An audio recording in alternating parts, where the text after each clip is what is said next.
There is a quiet drift that happens long before a visible collapse.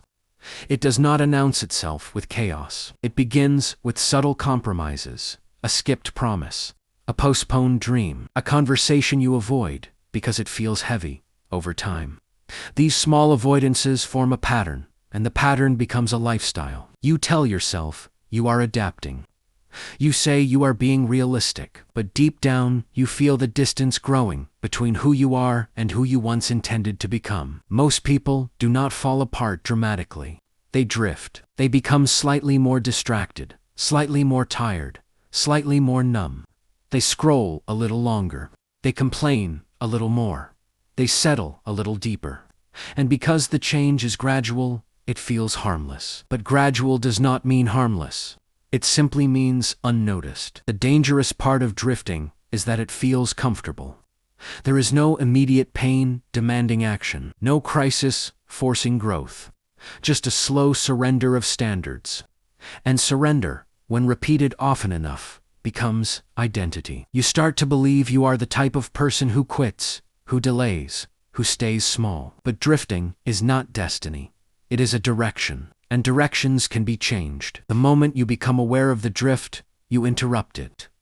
Awareness is the first act of resistance. The second is decision, not a loud declaration, not a dramatic reinvention, just a quiet commitment. I will not keep moving in this direction. You do not need a new life. You need a new direction. Many people wait for motivation as if it were a visitor scheduled to arrive. They believe action must be preceded by inspiration. But motivation is unreliable.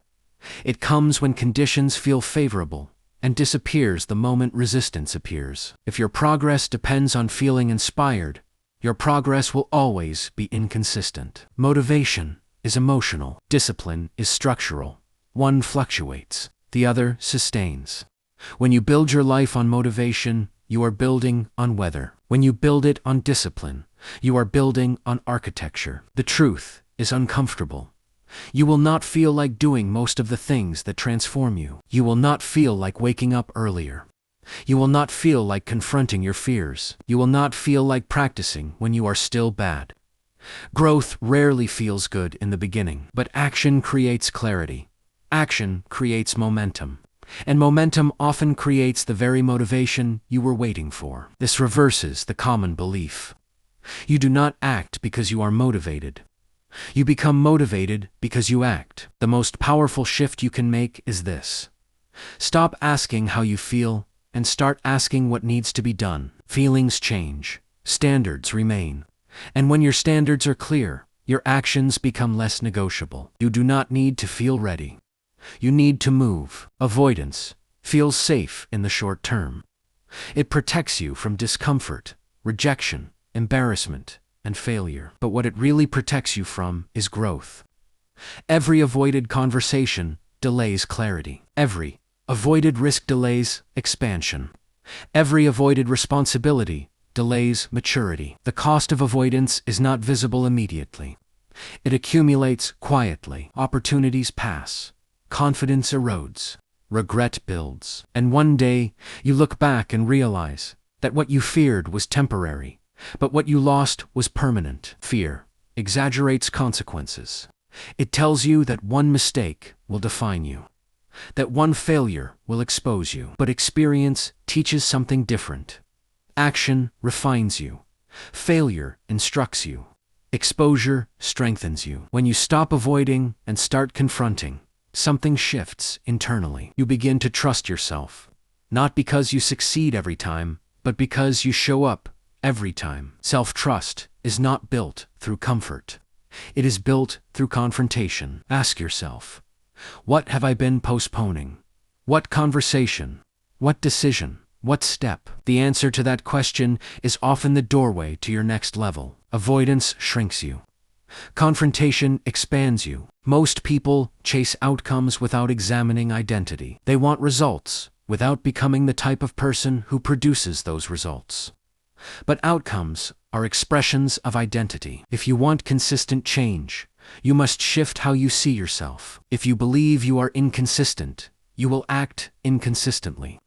If you believe you lack discipline, you will prove that belief correct. Identity shapes behavior more powerfully than goals do. Instead of asking, "What do I want to achieve?"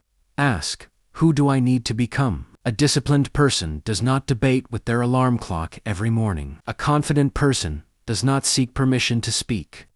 A resilient person does not collapse at the first obstacle. When you upgrade identity, behavior follows naturally. And when behavior changes repeatedly, outcomes transform. Identity is not declared.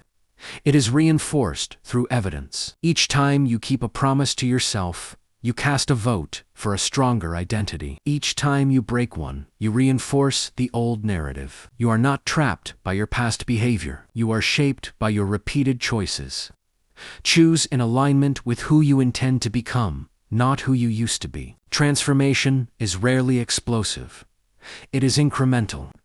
The problem is that incremental progress feels insignificant. We underestimate the power of small wins because they lack drama. But consistency compounds. One focused hour per day becomes 365 hours per year. One improved habit becomes a new standard. One difficult conversation builds relational strength. These small actions, repeated, create massive divergence over time. People fail, not because they lack ability, but because they abandon repetition. They expect immediate reward, and when it does not arrive, they conclude it is not working. But progress is often invisible before it is undeniable. The discipline of small wins requires patience. It requires faith in process over emotion. It asks you to trust that what feels minor today will feel monumental tomorrow. Stop chasing intensity. Start committing to consistency. Big changes are built on small promises kept daily. Growth changes you. And when you change, not everyone will understand you. Some people are attached to the version of you that required less from them. Your discipline may make them uncomfortable. Your ambition may feel threatening. Your boundaries may seem distant. The fear of being misunderstood keeps many people small. They would rather be accepted than expanded. But acceptance at the cost of authenticity is quiet self-betrayal. You cannot evolve and remain fully accessible to everyone from your past. Some relationships will stretch. Some will fade. That is not cruelty.